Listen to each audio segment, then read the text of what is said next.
is libre. Libre sana pa yung malunggay, oh. Pero I'm not sure kung free kasi nga nakalagay dyan, oh. Kung libre yan, lahat ng bunga kinuha na yan. Lalo na marami din tong Pilipino dito na mga katulong. At impossible na hindi nila alam na ang malunggay, bunga ng malunggay, kinakain. O, diba? Malunggay yan, guys. Ang daming puno. I think yung mga nagpo-post sa Facebook, I think kumukuha sila sa may gilid ng road. Pero dito kasi parang may nakasabit o parang karatula.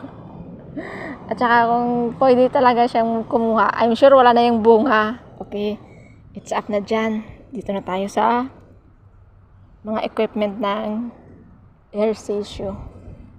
This one, stepper. This is libre. Lahat ng mga kondo